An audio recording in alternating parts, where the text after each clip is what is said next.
Welcome to episode 358 of the Game Deflators podcast. My name is John, and I am joined by Ryan.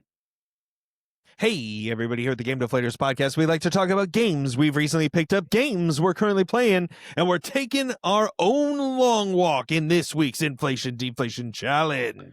So we took a lot of walking in Streets of Rage 2 on the Sega Genesis this week. Ryan, what else are we talking about? So this week, the most anticipated game of the year has some people raging. Then Nintendo tells hopeful Switch 2 devs to hit the streets. Then we close it all out with the Inflation Deflation Challenge. I like it. And of course, you can find us on thegamedeflators.com. We're also on social media at Game Deflators on X, at The Game Deflators on Instagram, Facebook, Threads, and Blue Sky. We're also on YouTube. Hit the little notification thingy so you know when we're on and when we're playing games really badly, as well as all of our old videos, shorts, and all that good stuff. We blew up a lot of our subscribers with shorts this week. That was fun. And we'll have more coming up pretty soon.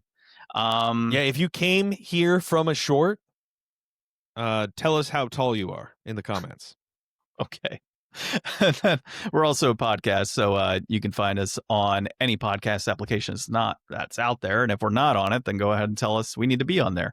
Also, leave us 5-star reviews. We really like those. All right. Pickups. Ryan, be jelly. Nice. Bloomberg. I was trying to look at the front and I couldn't make out any of the images. Yeah, I saw your face. I'm like, yeah, okay. So, got a box of Bloomburrow. It was like $130, which was pretty decent price with free shipping. Is that inflated? No, it's normally like $150. So this is deflated, sir. Yeah, I wanted a box for a while, and so I had some money that came in from somebody that owed me money for podcast recording stuff. So it kind of worked out. His name was Ryan. Yep, that's right. So I went ahead and got a box of Bloomburrow, and my goal is to get... You're welcome, John. Thank you, Ryan. Well, I paid for... Okay, all right, we'll continue. So I'm going to get Thomas and John and Joe and probably Rob, and I'm going to keep every card that's in here, but I figured, hey, guys, if you want to, bust open a box with me, we'll do some sealed drafting, have some fun, just give me all the cards when we're done. There's nothing that you have to worry about paying for, and then we have a good time, do some drafting. Are you going to keep it as a Bloomburrow cube? I am going to keep all the Bloomburrow together. Or are you going to sort it? No, well, I'm going to sort it, but I'm going to obviously put it as just Bloomburrow. It'll be sorted as Bloomburrow. And then excess Bloomburrow cards I'll obviously get rid of. So if you want them, I'll send them to you. I'll take them. Yeah, there you go. See, yeah, he's already ahead of I want to make a Bloomburrow cube. Yeah, I'll send you extras that I got. I have quite a few Bloomburrow, but not a ton.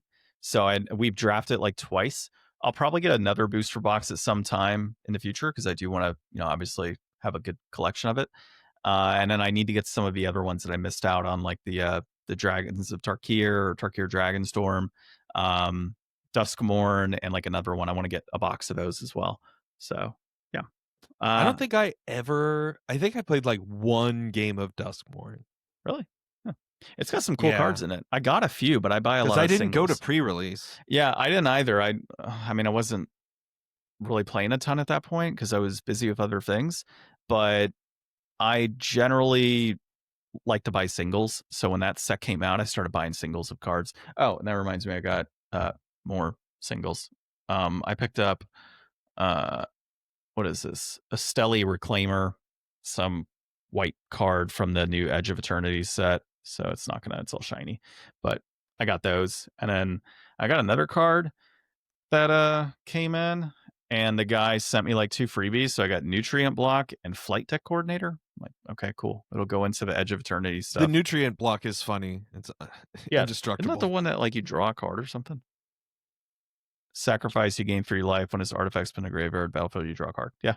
Yeah, that's a cool one because you gain 3 life and then you draw a card. So for 2, that's not too terrible. All right. And then what I'm currently playing. So I started and finished Neva. Well, I think I talked about Neva last week. So we finished that up recently on Friday night. Yeah, Friday night we beat it. And I liked it. My wife didn't like it because of all the sadness that's tied in with animals in it. There's a lot of animals that are dying in the game. So I thought it was badass, dude. Like the artwork is beautiful. It's got like this watercolor palette throughout the entirety of the world. The combat's pretty cool. It's a short game, which is nice because you don't have to feel committed to like 20, 30 hours. And despite there only being like the dialogue of her saying Neva, all of the like picturesque like aspects of it, what's happening with the enemies that are kind of coming through, like you get the feel for the world in the art, and as it's all kind of unraveling, you kind of get a sense for what the story is. So I enjoyed it. I thought it was pretty good. I would give it. Did you? Oh, sorry. I would give it like 8 to 9 out of 10 in my opinion. Like I really did enjoy it. My wife gave it a 6, mainly because she doesn't like the animal dying stuff. Nice. Spoilers. Have you checked out? I didn't say who Herdling died yet. Okay, it You starts said animal. animal. There's 2 characters, and one of them's an animal. Animal dying stuff, as in there's animals, there's birds that are literally dying in the sky, and that's what triggers everything happening. So there's other Birds aren't real. Wake up, America. There's other animals that die. Yeah, they're all drones, but there's other animals that die in the game. So yeah, animal dying stuff. She didn't like all the animals dying. Yeah, but no. Have you guys checked out Herdling yet? No. That's another people with animals game. She won't. You guys might enjoy. Herdling. It looks very up your alley. That looks pretty cool. Is Yeah, it looks like a John pickup for sure. Yeah, it actually does look kind of cool. Let's see. My computer is going so. John's like, I'm buying this right now. I'm not going to buy it right now. I mean, I could, but all right, it's taking forever to load. But I will keep that tab open so I know to look at Herdling. And let's see. Still playing Witcher. So chapter 2. I'm trying to level up. So apparently, the more side quests you do, the more level ups you get, which makes you stronger. So I need to do some more side quests, which kind of sucks because I wanted to go through main quests only. But I am going through side quests right now to try and bulk up Geralt, and I'm enjoying the game, but it is kind of fetch questy so far. A lot of fetch quest type stuff. Like, so where I'm at right now, I'm talking to this like investigator. It's like, all right, cool. Well, hey, go find out from so and so at the tavern what's happening. All right, cool. I go talk to a guy at the tavern and have a conversation. All right, I need to report back to the detective. Go back to the detective or investigator. All right, that sounds great. Great information. Well, I'm going to go out of town because these people are chasing me down and going to kill me. Okay, cool. So go figure out what else you can. I go talk to somebody. Later on, hey, I'm back in my apartment, even though I think people are going to kill me. Let's talk about this. And so it's like this crazy back and forth situation. And it's okay. Like in that respect, I do like how the stories are panning out. But it is a little heavy on the fetch quest aspect of having to go back and forth. Yeah. So yeah. And now, what we have been waiting for, Beyblade. I watched season 1, episode 1 of Beyblade, Ryan. You got me to watch it. I needed to see what all the hype was about. And I am learning that Tyson is the main character who has a great Beyblade, and they call it Bays, which is very interesting. And they come across this guy named Carlos, who is winning through anti-methods everybody's Beyblades. And he's a Beyblade shark, or as they like to call, a Bay shark. And they have a battle, and Tyson decides to extend his Bay, what's the thing called? The rope type thing, or I don't know. The ripcord. Ripcord, yeah, his ripcord. He expands its size, and turns out that if he does a running leap in the process of using the ripcord, his Beyblade goes 4 times faster, and he's able to defeat Carlos. But then out comes Kai, another member of the Bay Shark gang, who is clearly looking to take more Beyblades from everybody in town, and that's where the episode ends. But I'm still trying to understand why in the world a leaping jump increases the speed twofold. I don't understand, Ryan. I don't. Gravity. It has to be gravity. And he's just like, his anime gravity. They're like, his Beyblade is so fast. And what did I text you? I texted you something that they said in the show. They talked about, yeah, they're like, how are you so good? And he's like, it's all about how much time you spend practicing your strategy. I'm like, well, Ryan doesn't have the little arena, so he can't practice his Beyblade right now. But yeah, that's the key to being a good Beyblade master, Ryan, is practice and then getting your strategy down, and maybe a running leap. So this is crazy. It's obviously like a Japanese household. Okay. And you've got the grandpa that lives there, and he sounds like an old, like, Western guy. He sounds like he's from the country. And so, like, country as in Southern US, from what I'm getting. So they use like Southern accent for like people that live out in like not the city, like in the sticks or like certain regions. They'll give like that region like the Southern American accent when you bring them in. So yeah, you got this South American Or accent, they talk like a cowboy in some or times. South U.S. accent, I guess, or I guess you could say Midwest, but no, it's not Midwest. It's not even close. I'm thinking Texas. So, and that's still the South. So it's funny because at some point, Tyson, the character's testing his ripcord thing. He's like, I got it. Like, I know what to do. And you see him like jumping in the air and like ripping the Beyblade or whatever, and it just keeps tumbling. And the grandpa just stops at the window and goes, oh, so that's what he was all worked up about. I'm like, the grandpa knows what Beyblade is? Like, he was just a moment ago trying to get the kid to play with samurai swords, and now he's like, he knows what Beyblade is. So no, dude, like I told you, like everybody knows what Beyblade is. Like they've got a world tournament that's like broadcast and gets like interrupted by like private military organizations. It's so bad. I need to keep watching. None of it comes in like you would have to probably watch the show for a while, because I mean it's like just because Team Rocket is in an episode of Pokemon, like you don't really appreciate like what the Team Rocket organization is through the antics of Jesse and James. Like they're a serious threat. Ash got lucky that he's dealing with them. I will tell you, I enjoyed it enough with the cringiness that I have to watch more. I have to stick through to watch. I didn't go back and watch with you. I should have in solidarity. I'll try to do it before the next episode. I'm gonna need you to. Our next episode. Maybe I'll have a few more Beyblade episodes knocked out. It's so, dude, it's so cringy.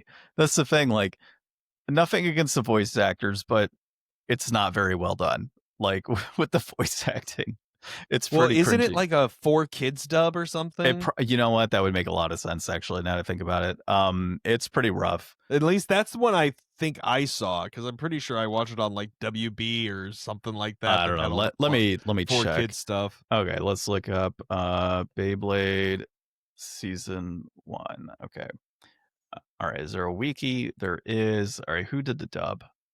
It says original network was TV Tokyo. Let's see. Do we have who did the dub? All right. You're watching it live. A Google search in progress. Yeah, it doesn't. Who did the dub on this? Okay, Beyblade Season 1. Let me just type in dub. Dub Studio. Okay. It was done. English adaptation, 51 episode. Cover DVD. The series is broadcast Tokyo TV. Broadcast released by Nelvana. Broadcast and release. The season was licensed for TV by Nelvana. I don't know. Who knows? It's a mystery. It's a mystery. Somebody out there just, I don't know. Oh, hold on. Kids Central, formerly Network, Fox Kids, Australia. I don't know. Okay, whatever. Like, it's just cringy. It's not the best. So I was hoping I could find it here, but clearly I could not. But either way, if you have not watched Beyblade, and dude, people were commenting on our video last week of there's Beyblade lore, apparently. I don't know. I'm gonna have to keep watching. I gotta keep going with it, Ryan. It's One Piece all over again. 400 episodes of Beyblade later. We'll see what happens. And that's it for me. That is all. All right. So this week, I did the only thing that anybody cares about. I played Silksong. It's not true. Beyblade. Because, yeah, okay. But it was on Game Pass, so I was able to pick that up and start playing it, and it's awesome. It was so hyped. I mean, like, it had like 500 million concurrent player base or whatever on, or how much, 500,000? I don't remember. I don't know, man. It was a big number. A lot of people were playing it. You're gonna look it up now. So it's live Google search in progress. Right. I should have written this down before, but yeah, it was like huge numbers turning up to play. 300,000 during off hours, 562,814. Yeah. So 500,000 people concurrently playing. Like, it was crazy. I heard it was like crashing. People couldn't get onto like NSO or PlayStation to download. But nobody cares about playing on Xbox. So it was easy to get there, even with Game Pass. But Yeah, it's a ton of fun. Silksong, if you were hyped for Hollow Knight, I will definitely say that, Silksong lives up to the hype from that game. Um, it's hard. We have an article coming up where we will discuss more about some of the things people are saying about it, but I'm really enjoying myself. It's got so much of the same like vibes energy. Like Hollow Knight was one of the games that I've definitely said this on the podcast, but one of the few games on Switch that I mostly played on a TV as opposed to handheld, just because I love the music and just kind of feeling immersed in like adventuring in the world. And yeah, the music, the visuals, the world, they're all like super cool. It's definitely its own beast. It's not just like Hollow Knight 2. It's like really different in a lot of ways that I don't even appreciate yet. Like there's a lot more customization and building your character in a certain way. I've only gotten very minor bits of that. It's not just kind of the same badge system from the last game, but actually like I guess you can change more of your moves. You have like kind of a Castlevania style like side equipment thing that you can have. Like you start off the first one you get's like a throwing dagger. The second one you can get is like a little trap that will hang out in the air and has spikes around it, and it'll like whoosh, pin cushion out and like stab enemies that are nearby, and it'll also explode and have its pins go out that can hit them. Um, a lot of the adventuring is very much that type of Metroidvania where it's like, if I could do this now, maybe I can get somewhere a little bit sooner. And I've already had a couple instances where it's like, all right, I'll just lead an enemy over here and then jump off their head. Boom, got up a ledge that I had no way to just traverse where I was at. And so I've done that in a couple places and that feels good. It's definitely one of those things that I'm so excited to see like speed runs of this game because it's going to be absolutely phenomenal. Like I love watching speed runs and watching a speed run of this is going to be super sick once somebody has like all the tech and movement down because the movement is like so fluid and fun. Like you do a lot of just kind of like running around this big world, especially like it's got the Dark Souls running back to the boss room thing, Mm-hmm.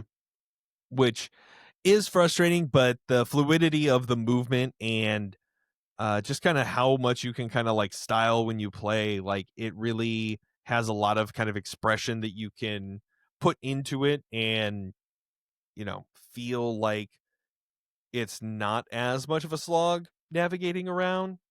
But there definitely is like like I'm stuck on this boss right now where I can like perfect its first phase. Like I've got all the reads down on its moves. Like I know which of the three moves it's gonna do, and I'm not getting hit very much. But then like as soon as I go to phase two, like two hits and I'm dead. It's usually how it works So out. yeah. I mean, you want to just transition in the article so we can talk about some of the other stuff? Yeah, let's go into it. So this first one that I looked up was Hollow Knight's creators are issuing an apology after Silksong's review bombed on I almost said Steam. And I don't know why. It would be fitting. I don't know how I had wrestling in my mind. But I screenrant.com. thought you were thinking like a bug sting. Bug sting. It could be sting as in like the sword from Lord of the Rings as well. There's a lot of stings out there. So this came from Screen Rant. And I mean, they're using review bomb loosely here because 27,000 reviews are very positive, and that puts it at like a 94% on Steam. 95 is to get overwhelmingly positive. So yeah, a little loose speaking on that.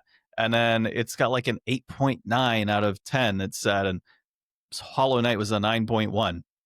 Okay, like that's kind of to be expected On Metacritic. Yeah, on Metacritic. So let's see a couple things here. So for like Chinese speaking fans, they said there's quality issues with the simplified Chinese translation. They're looking to improve that in the coming weeks. So obviously they'll patch it in. It'll be just fine. So there's that. They quote in here that it hasn't reached the overwhelmingly positive rank, but that's like whatever, it probably will long term. They Yeah, also this number will climb. Yeah, exactly. There's some complaints on like how combat works. So I don't know, Ryan, if you want to dive into the combat component and what might be different and why people might be complaining. Yeah, so it's hard. Definitely like Hollow Knight is a hard game, but it takes a while to ramp up there. Whereas Silksong off the bat, it's a lot tougher. Your life in this game, you've got like masks that are like bits of health, right? So you start off with 5 bits of health and a lot of just regular enemies, and most boss moves will do 2 pips of health. So you get like 2 hits and then you're down to your last. And it just makes it so you don't get to make very many mistakes. Like you really get punished by your mistakes. And then in the original Hollow Knight, when you are and in this one, you have like kind of this meter that builds up as you do damage, that lets you use abilities. The first ability for each is a heal. For the Hollow Knight in the first game, as you like the heal is a channel ability. Like you hold the button down, and if you have like full spirit, you can heal 3 pips, but it like goes over time, and it's like you heal 1, you heal 2, you heal 3.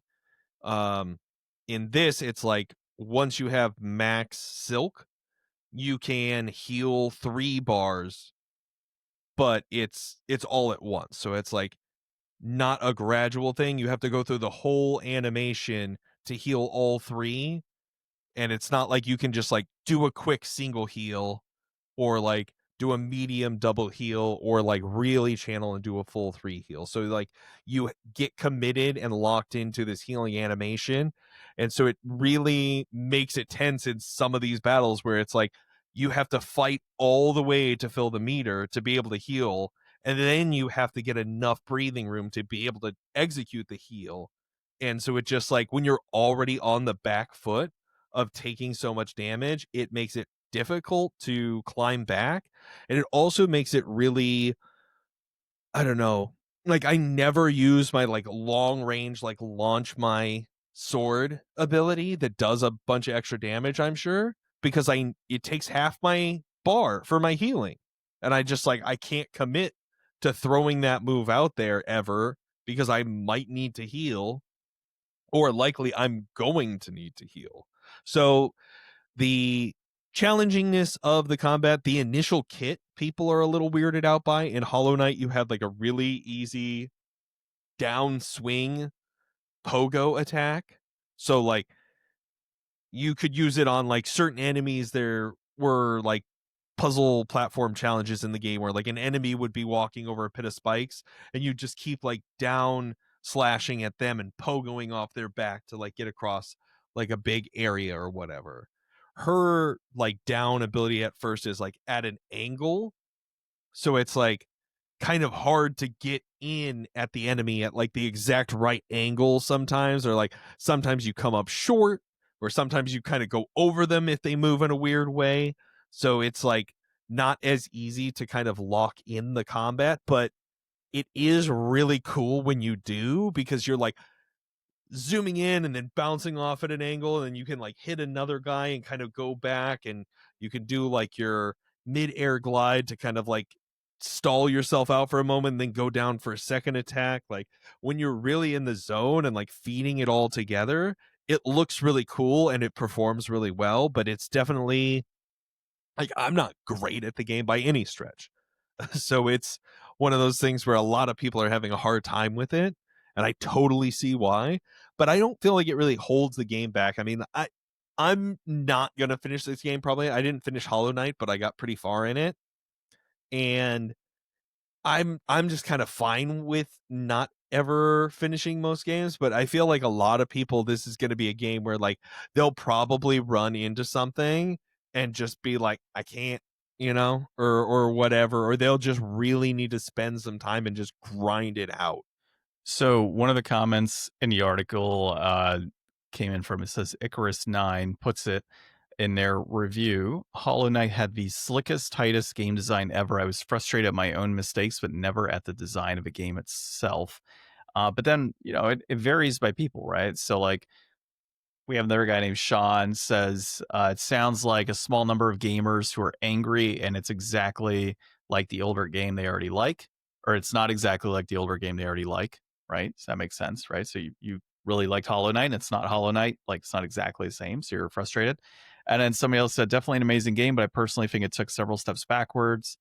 And let's see, having played it, I would say the specific complaints itself are valid. It's a game I'll finish and probably enjoy, but I don't think so far it will be the classic that Hollow Knight is. So that's really ultimately what it is, right? Like it was, and some of this was the demise of, or to the demise of like, or demise is probably the wrong word here. The people that are frustrated right now are probably the same ones that were overhyping this.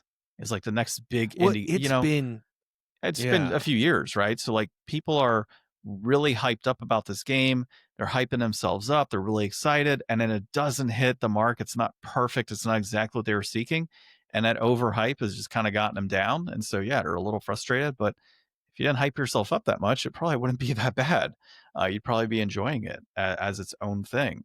So one other person said only 94% of reviews are positive. Only, like, I do think that word means, or that the word doesn't mean what you think it means.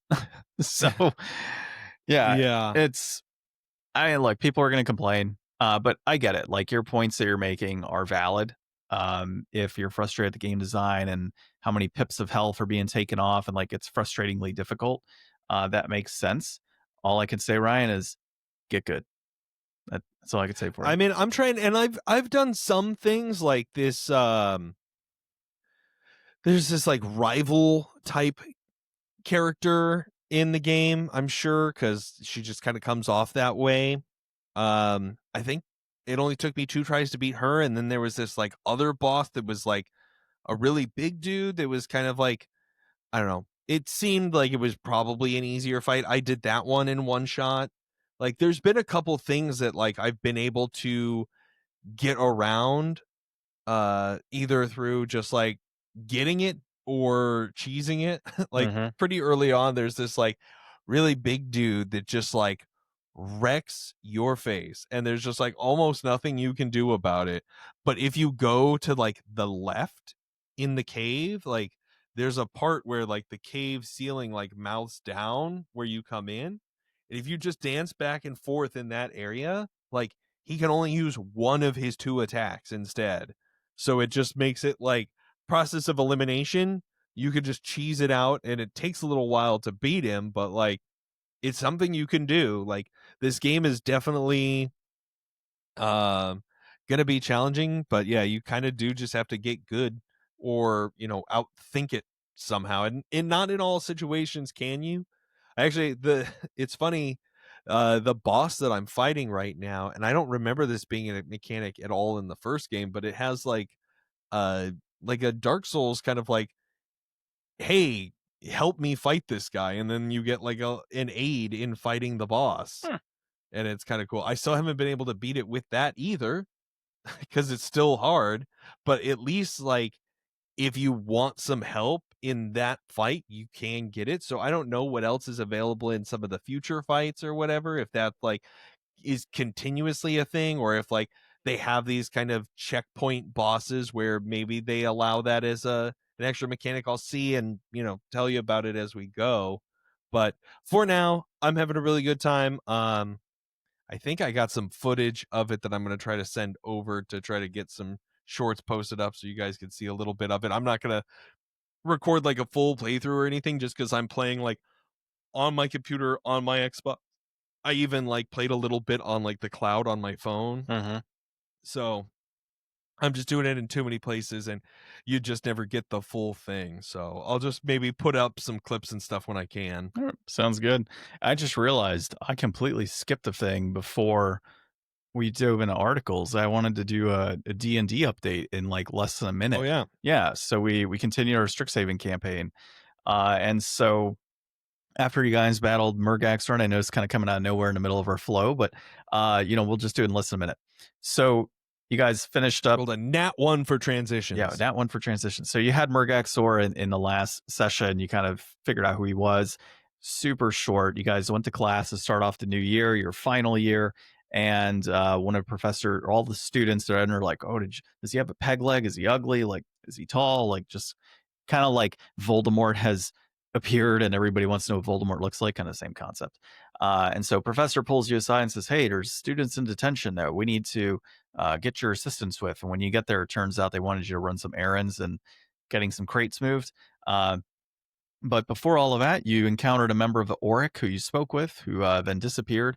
And in the middle of the battle, which you guys had well underway in defeating this giant vine Hydra of sorts, 4 students came out and started blasting and destroyed the thing. And it turns out they signed up with the Oryx over the summer, and they're actively members now, learning how to defend themselves. And you guys are torn in between. We don't like the Oryk, but students haven't helped us before, and now they are after 4 years.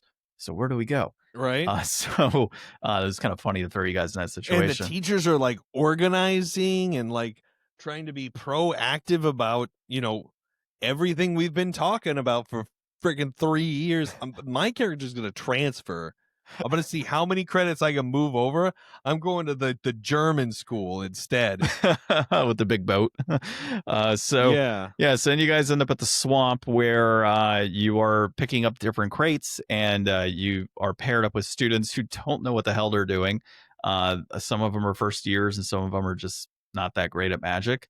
And as you're going there, it turns out there's a giant reptile that has destroyed one of the containers, and it's due to Murgaxor's influence in the area. You understand that he is now cloaked with some sort of protection magic, so certain spells and individuals cannot target him, hence why they can't use locate creature. And you come face to face with a Hydra, and that's where we ended the campaign. I probably went over a minute on that, but you're good. Yeah, good stuff. That's what's happening in D&D. That is what's happening in D&D. Now, back to our regularly scheduled program of Nintendo backwards compatibility issues on the Switch 2, brought to you by PC Mag. All right, Ryan, kick it off. Yeah. So, Nintendo Switch 2 is running into a few issues, and I just want to preempt this by saying, this is a little bit of behind the scenes and some speculation, but it is coming to us from, what they've talked to some devs. This is John Linneman and Oliver McKenzie from Digital Foundry. Love them. They put out great content. But basically, they went to Gamescom. They were talking to, all the cool devs and stuff there. And word on the ground is that a lot of them are having a hard time getting their hands on a Switch 2 dev kit. Now, if you're Nintendo, you're hot off of the biggest selling console that you've ever made, and you're just absolutely trying to follow in those footsteps and not screw up. You'd think that you'd want more games for it, but apparently not. Apparently devs are having a hard time getting dev kits and being encouraged to just make it for the Switch 1, and then it'll be backwards compatible. Then that doesn't always work so hot, because you've got like a 720p display on the Switch 1, you got a 1080p display on the Switch 2. It's a little bit bigger size, so you get a little bit of stretch in there, and it just isn't as clean as making a game for the console that is the hot new one that you want to make it for. And the supply isn't there yet. You're gonna make a lot more money selling a Switch 1 game to that install base than to the smaller Switch 2 install base. But I don't know about everybody, but a lot of people who are locked into a console, I feel like, will continue to support that console, or they will become a waiter. I don't know what other Switch games I'm really going to buy. If I'm waiting to buy a Switch, I'm waiting to buy a Switch 2 now, am I going to waste my time buying anything on the Switch 1 anymore, unless it's something that's just on the eShop for, sale or whatever? That's most likely the case. So it really behooves most of the people, I think, to develop for the new console, because that's going to be the one with the longer runtime now, and you'd rather be there. Yeah, but I mean, at the same time, you kind of answered it, right? Like, you have a large install base on Switch 1. So if you can develop Switch 1 games that are, For people that are going to continue to buy there. Yeah. But like, if I'm making a brand new game now, like, I need a dev kit no, I know. so that I can get this. Like, I'm not trying to make it on 7-year-old hardware. Oh, I know. I'm just saying, like, from a financial standpoint, if it's, if you're going to be able to put it on Switch 1 and have that large install base, great. But to your But point, that's Nintendo's decision now. Like, Yeah. is Nintendo trying to, like, we're going to get our cut of every game sold? We would much rather you sell it on the old console because it's going to probably make more money there. Like, is that the Nintendo decision going there? seems like Because it. realistically, they should want to support the new platform. Like, that's been a big problem with the PS5, is that people are like, cool, 5 years in, I've got 10 games and everything else is multi-platform. Yeah. And I just, like, I don't know, like, why you're even talking about the PS6. Like, can we get some PS5 games here? Yeah. And it's backwards compatible too, right? So like technically I will play most of my PS4 games on my PS5. It is noted in the article too that like dev kits went to like indie developers primarily. And there's still AAA developers that have not received these dev kits. So is it like Nintendo wanting to embrace indies that kind of made the Switch 1 what it was, and like this, large indie game powerhouse of a system? It's very interesting that this, I wouldn't say this late, but like this late, because most times these developers have received dev kits a long time ago and are just under NDA.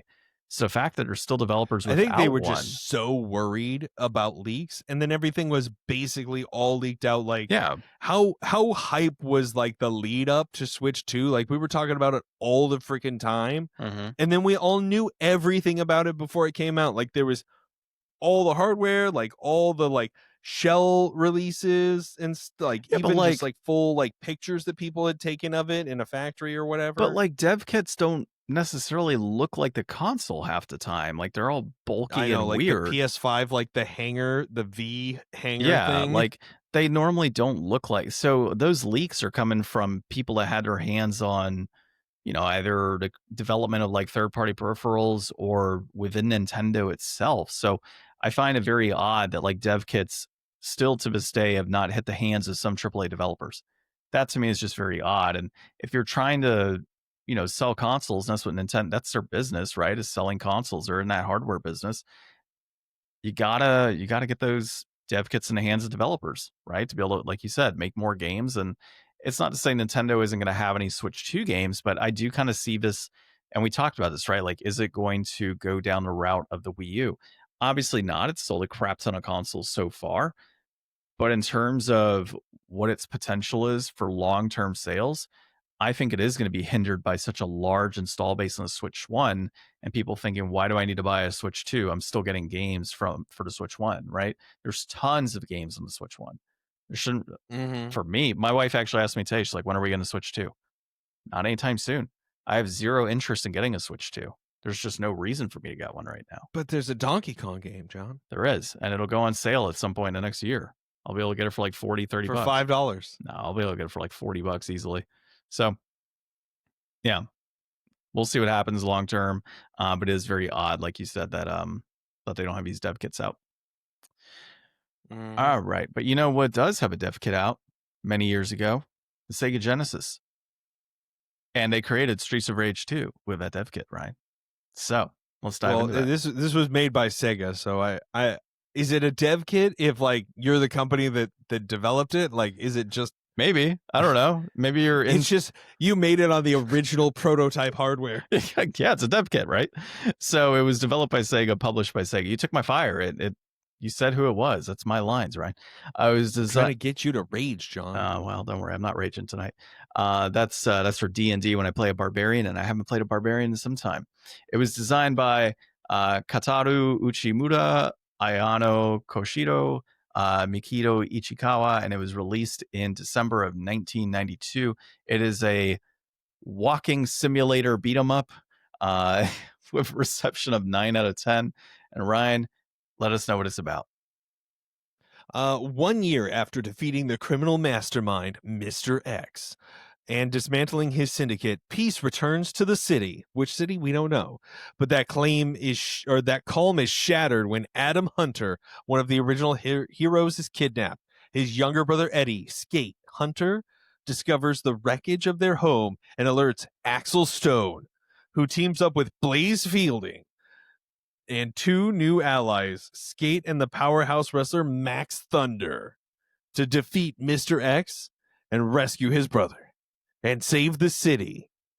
Just reminded of The Simpsons and Max Power. Yeah. Which is funny because I use that for our D&D Strixhaven, Maxwell Powers. Oh, nice. I didn't even catch You never that. caught that when I first introduced that character? Mm-mm. Yeah, his name is Max Powers. That's funny. All right. So yeah, this is Streets of Rage 2, sequel to the much adored and liked Streets of Rage. It was good. It Yeah. was it's a classic. yeah, it's a beat 'em up. It's like the beat 'em up. It is a walking simulator beat 'em up. And when we say walking simulator, you do a lot of walking. I don't know why. Like, I asked my wife, I couldn't figure it out. I'm like, okay, there's got to be a sprint button here somewhere. And so I'm like, can you grab the manual really quick and just kind of look through it? And she's like, there's nothing on here about sprinting. I'm like, 3 well, buttons, no run. Like, you gotta be kidding me, man. No sprinting. You can jump, but you sure as hell can't sprint. So you find yourself jumping and kicking to get around faster in the levels. The jump kick is the OP skill. Yeah, this was, I mean, it's your classic side-scrolling action beat 'em up. You know, you've got punches, kicks. You can actually do like a pretty cool like throw and like a, I don't know, like a suplex or something. I don't know. You could like jump over a guy and like hurl him or something. You can actually combo out pretty well, you can pick too. up weapons. Yeah, pick up weapons. You can combo out. Like, you can hit B a number of times and transition to like the A button where you're doing all the flaming attacks with what's his name? Axel. And I was just like, yeah, I also found like if you punch somebody a few times and stop and then punch them a few times, you can kind of keep the chain going so they don't like fall down and then get up. So it's kind of cool. But like boss fights is great when you're like, you know, hitting a few punches and transition into like the flaming attacks with him. And then you're taking off like crazy bars of health, which is nice. Yeah, it's a great game. great sprite work. Oh yeah, it's good. So I was playing on the Retron, actually, the Retron 5. And I made the mistake of handing my toddler the wireless controller so he felt like he could be playing, and he turned it on midway through the game. So I'm sitting there with a Super Nintendo controller playing it. And at some point I'm like, what the hell's going on with my D-pad? I'm like, it's not working. And I look at him and he's like moving the character in the opposite direction. I'm like, no, we got to go this way. So he's moving the joystick to go the other way. And at some point I was in the middle of like 3 different people, hitting me, and I'm punching one guy and he pressed a couple buttons and suplexed the guy behind. I'm like, oh, that's good teamwork right there. So he's just, you should get him on player 2. I should have, but then he would have been constantly dying. But yeah, it's just funny to see him like control him, like, no, we go this way. And then money was on the floor. He's like, Dad, I grabbed the money. I'm like, okay, I'll grab the money. And I'm like, but you got to press the buttons to go that way so we can grab the money. So it was fun, man.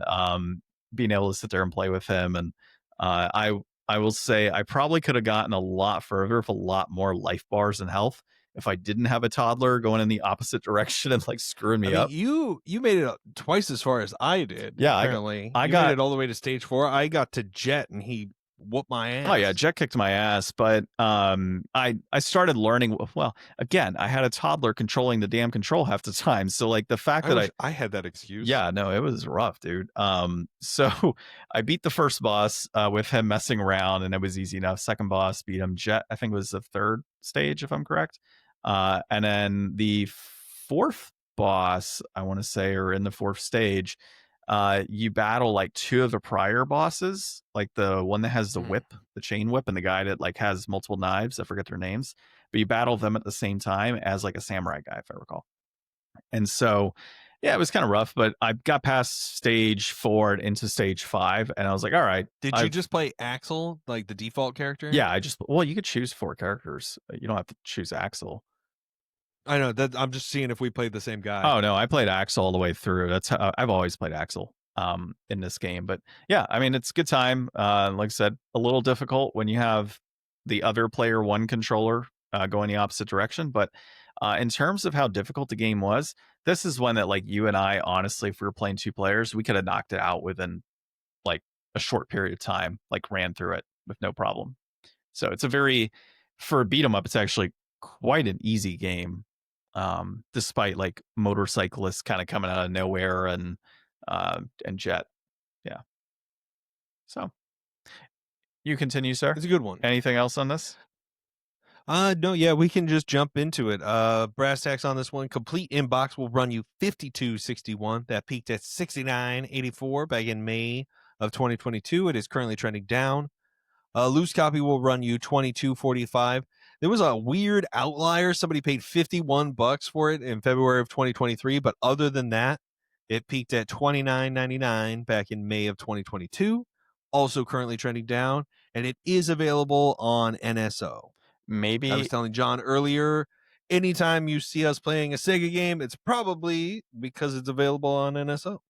Maybe that $51 one could have been, I don't know if you clicked it to see like what was included, but sometimes they'll list like one game, but it's got several games with it, or maybe they had a $20 bill that came with it and made it $51, but initially it was $31. I don't know. I'm selling this game and $20 for $50. $20 is included if you buy this, and I'll take the extra eBay I'm gonna fees. do that.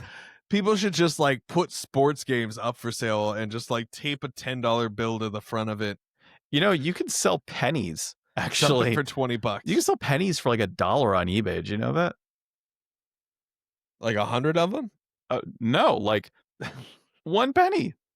Like the new pennies that when they come. I mean, probably depending on the year. No, like 2025s.